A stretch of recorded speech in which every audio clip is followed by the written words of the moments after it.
Halo sahabat Indonesia, kita bertemu kembali dalam kanal Anak Bangsa Podcast. Sahabat Indonesia, perempuan dalam perpolitikan nasional kita saat ini menjadi sorotan publik. Ada kuota 30% perempuan yang harus masuk parlemen. Apakah ini dimanfaatkan dengan baik oleh para perempuan di Indonesia? Dan bagaimana perempuan-perempuan milenial itu berkiprah dalam perpolitikan nasional. Nah, pada kesempatan ini saya kedatangan tamu, seorang pilot perempuan.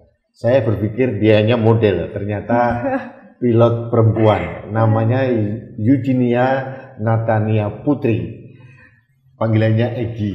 Nah, Egi, selamat datang di kanal Anak Bangsa Podcast. Jadi, Egi, Anda itu pilot? Iya, pilot, Pak. Beneran pilot? Bener. Menerbangkan pesawat? Iya, bener. Oke.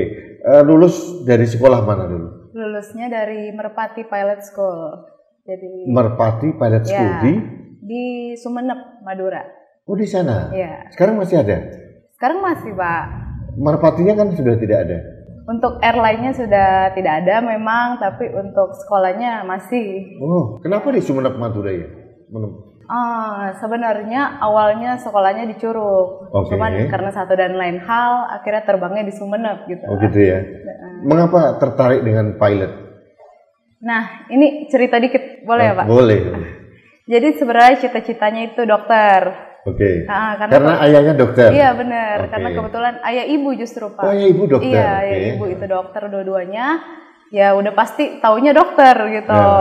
Diperkenalkannya juga dokter. Cuman seiring berjalannya waktu SMA gitu mulai bisa nyari-nyari sendiri, googling kerjaan apa nih yang cepet, yang sekolahnya cepet bisa kerja gitu.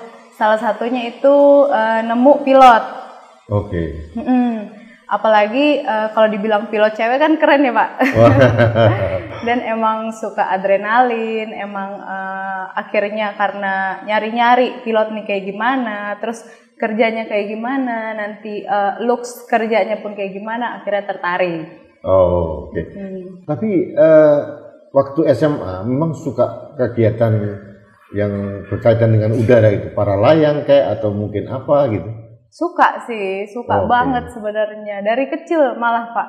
Cuman orang tua dari kecil itu takut.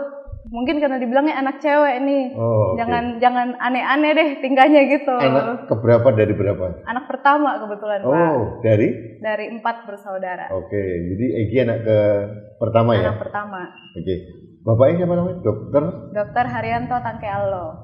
Oke, beliau spesialis untuk? Spesialis kandungan. Waktu memutuskan menjadi pilot gitu ya, itu orang tua setuju? Awalnya enggak, udah pasti enggak banget. Karena jujur aja dari keluarga pun itu sebenarnya nggak ada yang profesinya pilot. Oke. Sebelumnya ada sih om, dia sekolah pilot juga, tapi pas mau kerja ditentang juga nih sama orang tuanya, katanya serem lah apalah ya. Ini pilot komersial ya? Sekolahnya komersial. Oke, jadi Anda nanti juga bisa menerbangkan dengan pesawat komersial, bisa ya? Bisa, kalau mau lanjut sekolah gitu. Oh, ada sekolah lanjutnya lagi. Oke. Sahabat Indonesia, untuk meyakinkan Anda apakah benar seorang Egi ini seorang pilot, saya juga nggak yakin juga ini. Kita lihat dulu video berikut ini yang terkait dengan kegiatan Egi menerbangkan pesawat.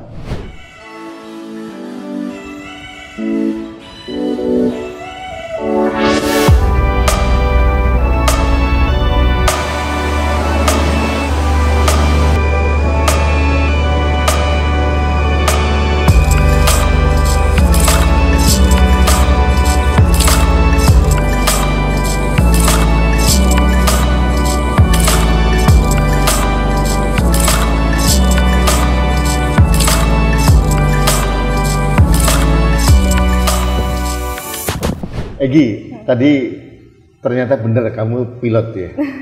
Bener dong, Pak, masa bercanda ya. Karena kostumnya juga sudah pilot. Ini jaket pilot ya? Ini jas pilot. Jas pilot, ya.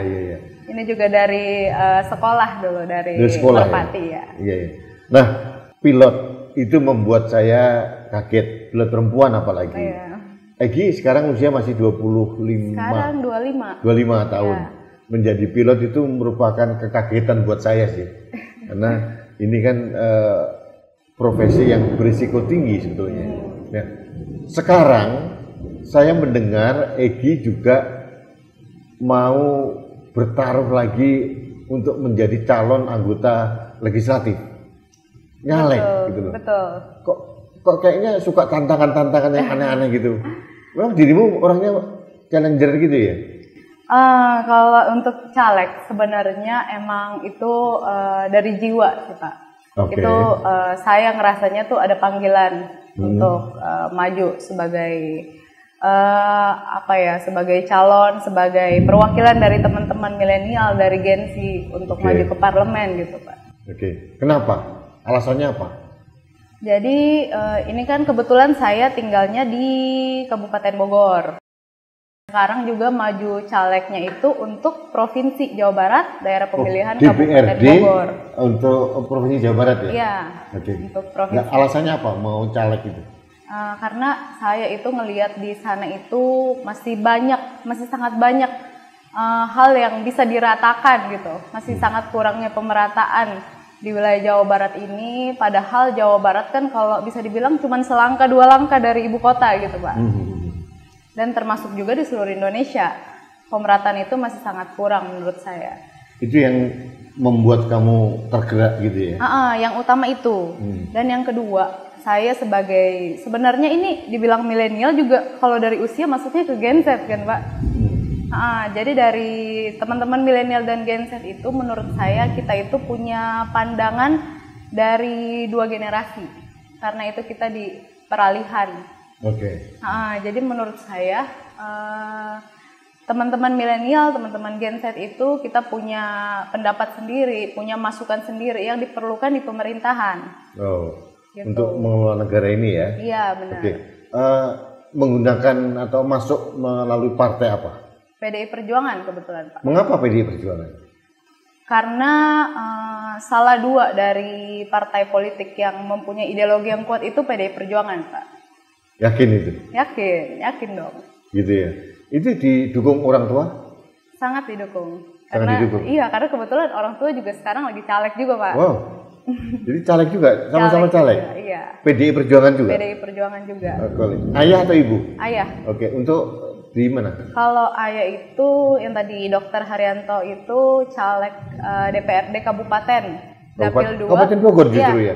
Kabupaten justru. Kenapa nggak dibalik Pak Haryanto yang di provinsi, Egi yang di kabupaten? Kenapa begitu? Karena ini menurut saya sebenarnya Pak. Menurut saya itu jangkauannya lebih luas dibanding ayah gitu. Gayanya. Yakin itu ya? Yakin dong. Oh gitu ya. Tapi kira-kira sanggup Anda menjadi anggota legislatif itu? Sanggup. Apa modalnya Egi untuk menjadi anggota parlemen?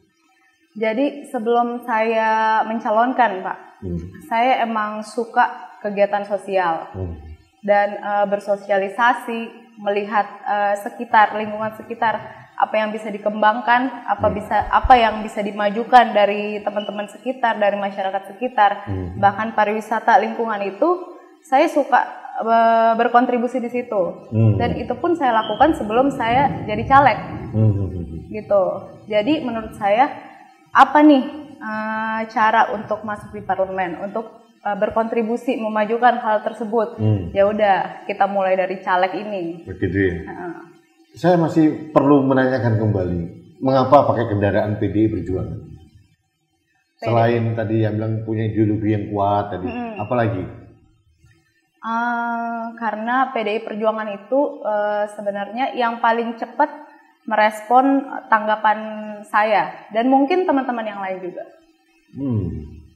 Jadi PDI Perjuangan cepat sekali responnya mengakomodasi ya. Cepat. Dulu melamar Anda ya? Dibilang melamar juga enggak Pak, karena saya itu sering kan ikut acara partai, acara kegiatan-kegiatan sosial bahkan di luar partai gitu. Nah, saya ketemu sama ketua-ketua DPC. Kebetulan ini juga saran dan masukan dari ketua DPC Kabupaten Bogor. Karena dari beberapa kali obrolan, dari beberapa kali ketemu, saya ada beberapa masukan kepada beliau dan diterima dengan baik kebetulan. Dan mungkin dari beliau sendiri ini, dari senior-senior pun kayak, kenapa kamu nggak caleg aja kalau kamu punya program ini? Oh, melihat potensi itu iya. ya. Oke. Itu yang mendorong Egi yakin ikut pemilu tahun 2024 ini. Gitu ya. Benar. Jadi berarti sudah menjadi kader PDI Perjuangan? Sudah dong, Pak. Kemarin ulang tahun? Iya. Tanggal 10 Januari. Iya, selamat ulang tahun untuk PDI Perjuangan ke-51. Iya. Anda punya persepsi apa tentang Ketua Umum PDI Perjuangan Ibu Megawati Soekarno Putri? Oke, untuk Ketua Umum PDI Perjuangan, saya sangat-sangat respect sama Ibu Ketua Umum. Karena beliau ini kan seorang wanita yang kita sendiri tahu akan track recordnya kayak gimana gitu. Beliau ini sangat-sangat ideologi yang tidak hanya membawa nama orang tuanya gitu. Jadi mungkin ada segelintir ucapan dari beliau yang mengatakan saya ini anak proklamator, saya ini anak Soekarno gitu. Cuman sebenarnya yang dilakukan beliau, hasil-hasil yang mungkin kalau kita bisa nyimak, kita bisa mengolah itu dengan baik, itu semua perjuangan beliau sendiri loh Pak. Bukan karena dari orang tua. Nah, Egi, sekarang saya agak beralih sedikit ya. Pandangan Egi sebagai seorang peralihan milenial dan Gen Z ini, ya. Kemarin kan terjadi semacam pelanggaran etik dan moral di MK, gitu ya. Nah, artinya ini berlawanan dengan gerakan dari PDI Perjuangan. PDI Perjuangan itu kan terkenal sebagai orang yang kelompok yang sangat taat konstitusi. Gitu. Bagaimana pendapat Anda terhadap putusan MK kemarin? Putusan MK, kalau saya sebagai warga negara, kita udah tahu hasilnya kayak gimana. Bahkan udah ada sampai pemecatan kayak gitu ya Pak. Sebenarnya kalau udah ada hal tersebut yang diambil, langkah-langkah yang diambil oleh pemerintah, sebenarnya berarti kita sendiri udah tahu kalau hal itu salah gitu Pak. Cuman kenapa berlanjut? Kenapa hal itu diadakan gitu? Anda sebagai Gen Z atau milenial muda ya, itu bisa menerima nggak sih intervensi ke institusi yudikatif gitu ya, menurut Egi? Kalau itu kan mengubah ya Pak, mengubah yang sudah ada, aturan-aturan yang sudah ada. Untuk mengubah sebenarnya saya antara setuju dan nggak setuju. Karena bergantung dengan perkembangan zaman, sudah pasti dibutuhkan adanya perubahan, pertambahan, penambahan ke arah yang lebih baik. Gitu. Tapi prosesnya yang tidak pas ya. Prosesnya dan timingnya sebenarnya yang tidak pas dan ditujukan kepada siapa, untuk kepentingan siapa, kita semua kan sebenarnya tahu Pak. Ada mensreal, ada intens kepentingan tertentu, itu yang membuat kita tidak nyaman. Iya benar, tapi kalau untuk kepentingan bersama, untuk kepentingan publik, ya oke, saya setuju. Artinya sekarang Egi menjadi caleg dari PDI Perjuangan. Dapil mana? Kabupaten Bogor. Kabupaten Bogor. Iya. Itu Jawa Barat berapa itu? Jawa Barat 6. Jawa Barat 6. Egi nomor berapa urut? Sekarang nomor urut 10. Jadi Dapil 6 Provinsi Jawa Barat nomor urut 10. Nomor urut 10 untuk DPRD provinsi. Terus nanti kalau jadi anggota DPR, pilotnya gimana? Kebetulan sekarang pilotnya itu di Flying Club. Oh, Egi menangani Flying Club ya? Iya, jadi di Flying Club itu terbang untuk hobi. Ada yang orang beli pesawat untuk hobi ya? Ada Pak. Oh, saya juga baru tahu itu. Egi, kembali ke niatmu untuk menjadi anggota legislatif. Gitu. Kalau saya menjadi orang Bogor, menjadi konstituennya Egi, ada pertanyaan saya, mengapa saya harus memilih Egi? Ini sangat menarik ya, karena menurut saya ini sangat bermanfaat untuk teman-teman masyarakat Kabupaten Bogor. Di Kabupaten Bogor ini sangat banyak UMKM. Dan kebetulan program yang saya usung di sini juga ekonomi kreatif. Ekonomi kreatif. Iya. Ini. Jadi saya juga nggak mau kayak mungkin ada beberapa, mohon maaf, caleg-caleg yang lain yang hanya mengumbar-umbar janji yang nanti saya akan kayak gini, saya akan kayak gini. Di sini saya nggak mau kayak gitu, Pak. Jadi yang saya lakukan. Lagi sudah memulai itu ya? Sudah. Nah, mau dikembangkan? Iya, ini saya mau kembangkan dan itu saya memulai hal itu pun sebelum jadi caleg. Jadi saya ingin memajukan ekonomi di Kabupaten Bogor, terutama di perkembangan UMKM-nya. UMKM. Iya. Jadi itu yang membuat rakyat harus memilih Egy, begitu? Iya, benar. Jadi benefitnya apa buat rakyat Bogor kalau Egy terpilih menjadi anggota DPR? Sudah pasti pertambahan dan perkembangan ekonomi rakyat dong, Pak. Anda yakin? Saya yakin, karena ini sudah berlangsung di beberapa tempat dan kebetulan sudah ada hasilnya. Jadi di sini kita ibaratnya membimbing teman-teman Kabupaten Bogor untuk sama-sama naik kelas, untuk sama-sama mengembangkan bisnisnya. Itu kita lakukan bersama dan kita saling berbagi ilmu. Egy nanti kalau misalkan terpilih menjadi anggota DPR, itu kan di legislatif ya? Iya. Bukan di eksekutor kebijakan. Gitu. Iya. Artinya apa yang Anda lakukan untuk mendorong pemerintah untuk menaikkan kelas UMKM menjadi industri kreatif yang potensial untuk masyarakat? Sebenarnya simpel ya, Pak. Ini kan penyambung masyarakat ke pemerintah kan, Pak. Saya itu inginnya masyarakat di Kabupaten Bogor itu terlihat. Sebenarnya dengan pemerintah yang sekarang pun mereka bisa melakukan hal tersebut. Cuman mungkin belum sampai cakupannya ke daerah-daerah yang terpencil. Karena kan Kabupaten Bogor sendiri ini kan sangat-sangat luas. Kayak gitu. Egy sebagai calon anggota legislatif juga turun ke bawah masyarakat begitu? Saya turun. Dan kebetulan menurut saya melihat Kabupaten Bogor ini dari perspektif yang berbeda. Saya kan bisa lihat dari atas nih, Pak. Di Kabupaten Bogor nih ada apa aja. Ada apa-apa aja yang bisa dikembangkan. Kalau emang kita mau datang ke tempat-tempat itu dengan jalur darat, itu sangat-sangat jauh dan bahkan ada yang tidak bisa dilalui dengan mobil gitu, Pak. Tapi saya melihat dengan perspektif yang berbeda dan menurut saya sangat punya banyak aspirasi masyarakat yang harus disampaikan kepada pemerintah. Itu akan Anda bawa nanti kalau Anda terpilih ya? Sudah pasti. Nah, Egy, Bogor ini sangat luas sekali. Bahkan Kabupaten Bogor ini pemilihnya kabupaten terbesar di Indonesia. Hampir 5 juta lebih gitu. Nah, strategi Egy apa untuk meraih dukungan masyarakat Bogor? Segmentasi mana yang Anda sasar? Perempuan, Gen Z, atau milenial, atau pemilih pemula gitu, atau apa? Kalau untuk sekarang itu saya berfokus ke milenial.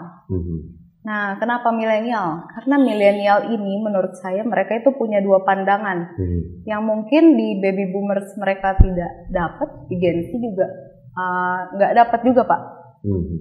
Nah, kalau dari sisi politik, milenial ini sangat tertarik dengan politik. Tapi kita juga berwawasan dan sangat-sangat mendapatkan info dari media sosial. Nah, terus kalau misalnya kita bandingkan dengan baby boomer itu sudah pasti mereka itu paham dan sangat hatam dengan politik, bahkan sebagian besar di pemerintahan. Termasuk Gen X lah. Iya, termasuk Gen X. Nah, sedangkan Gen Z ini mereka, menurut saya ya, mereka orang-orang yang tidak mau terlalu tahu tentang politik. Sedangkan di milenial ini adalah di tengah-tengahnya ini nih, Pak. Kita yang tertarik dengan politik, mau bertanya, mau masuk dan terjun langsung ke politik itu. Dalam sistem. Iya. Dalam sistem. Kenapa sasaran utamanya milenial gitu? Anda yakin terpilih nanti? Nah, kalau yang di atas berkehendak, saya. Tapi artinya Egy tidak menjual karena dirimu perempuan cantik, terus karena kecantikannya saja, enggak itu atau programnya atau dirimu yang ada jual? Jelas programnya dong Pak. Kalau itu kan bonus bonus saja. Ya. Bonus untuk diri sendiri aja. Oke.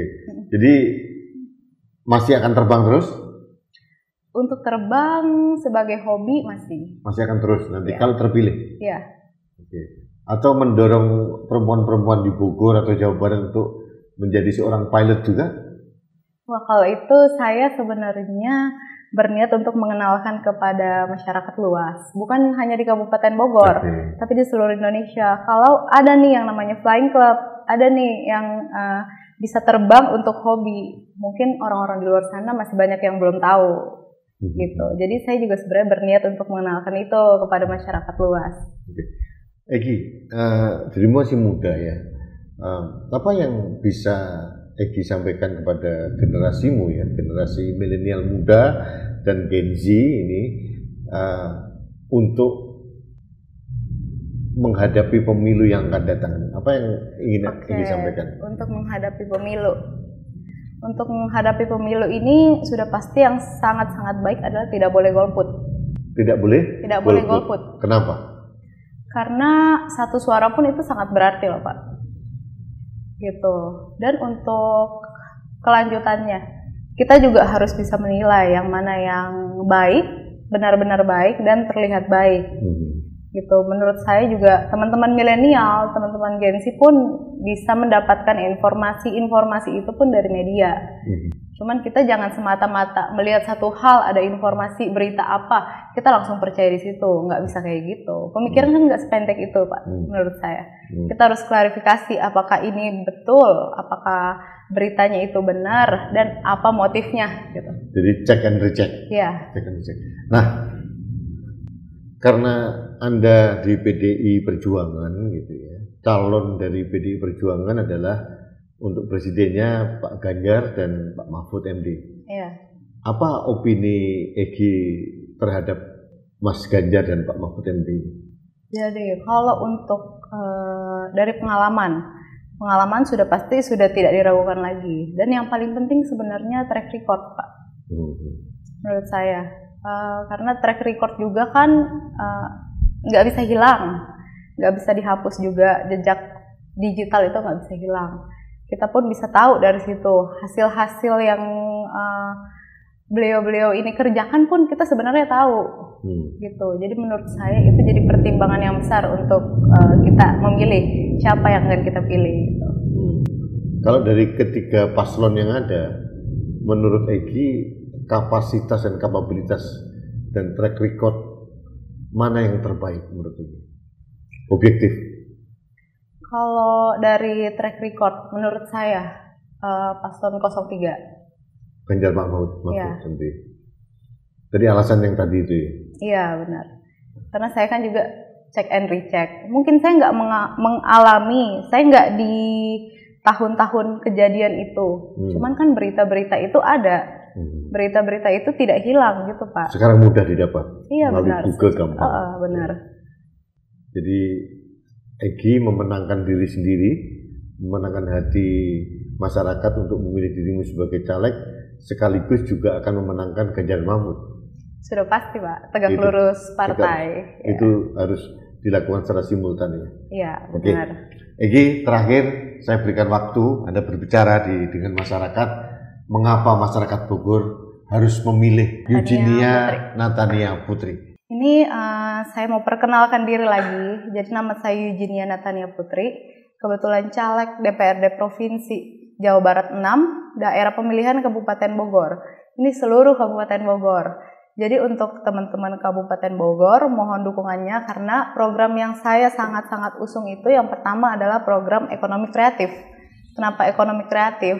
Saya melihat di Kabupaten Bogor ini sangat-sangat banyak UMKM yang bahkan belum terjamah atau sudah beberapa yang datang ke saya untuk gimana nih caranya kita kembangkan UMKM Kabupaten Bogor ini. Udah pasti dengan tujuan memajukan perekonomian daerah setempat dan masyarakat sekitar. Itu yang pertama. Dan yang kedua, aspirasi-aspirasi masyarakat termasuk pendidikan, terutama SD, SMP, SMA, yang ada di Kabupaten Bogor itu masih ada beberapa yang harus dibenahi, juga itu dari ibu-ibu dan mungkin teman-teman milenial yang punya adik-adik yang masih bersekolah juga mereka memiliki berbagai macam masukan kepada saya, dan sudah pasti itu akan saya aspirasikan kepada pemerintah. Yang utamanya seperti itu. Yang ketiga, ini sebenarnya ada lagi, ini ada kaitannya dengan ayah. Nah, kebetulan juga ayah saya itu sekarang caleg DPRD Kabupaten Bogor, Dapil 2, namanya Haryanto Tangkealo. Nomor urutnya juga 10 sama dengan saya. Beliau ini adalah dokter dan sudah melakukan kegiatan sosial udah sekitar 3-4 tahun lalu sebelum berniat menjadi calon legislatif. Jadi ayah dan ibu keduanya adalah dokter. Mereka sudah melakukan kegiatan sosial berupa pengobatan gratis. Kalau misalnya ada juga grup-grup lansia yang butuhkan konsultasi rutin, itu mereka juga punya wadahnya. Dan bahkan ibu juga sebagai dokter, ibu adalah ketua lansia di Kabupaten Bogor, Pak. Oke. Jadi kegiatan-kegiatan sosial itu pun sudah kami lakukan jauh sebelum berniat untuk menjadi caleg. Gitu. Oke, Egy, saya doakan mudah-mudahan niat Egy untuk menyejahterakan rakyat, jadi wakil rakyat di DPRD Provinsi Jawa Barat, serta ayah di DPRD Kabupaten Bogor itu terlaksana. Amin. Menjadi tujuan suci kehidupan Anda berikutnya. Tapi menurut saya janji Anda itu akan ditagih oleh masyarakat. Jangan pernah melupakan masyarakat. Jadi saya nanti kalau Egy terpilih tapi tidak berbuat sesuatu seperti yang dijanjikan, saya akan tagih janjinya. Siap. Gitu ya. Siap. Egy selamat, sukses. Mudah-mudahan di pemilu nanti Anda benar-benar terpilih menjadi anggota legislatif untuk Provinsi Jawa Barat. Iya. Sukses lagi ya. Makasih banyak Pak Rudi. Sahabat Indonesia, ini perbincangan singkat saya sama dengan anak muda dan saya tertarik karena ini pilot gitu. Jadi membuat saya ada perempuan pilot muda dan sekarang terbang bersama banteng moncong putih PDIP gitu. Sudah disampaikan niatnya seperti apa, kita buktikan saja, dan untuk membuktikan kapasitas dan kapabilitas Egy, pilihlah Eugenia Natania Putri. Itu nomor 10 di PDIP Dapil 6. Dapil Jawa Barat 6. Dapil Jawa Barat 6, nomor 10 juga.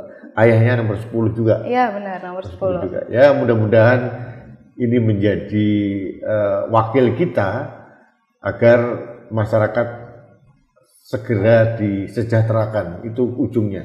Karena PDI Perjuangan itu terkenal sebagai partainya wong cilik. Jadi kita sama-sama menunggu janji Egy untuk ditunaikan. Kalau tidak ditunaikan, kita tagih bersama-sama nantinya. Baiklah sahabat Indonesia, kita bertemu kembali dalam kanal Anak Bangsa Podcast selanjutnya. Sampai jumpa.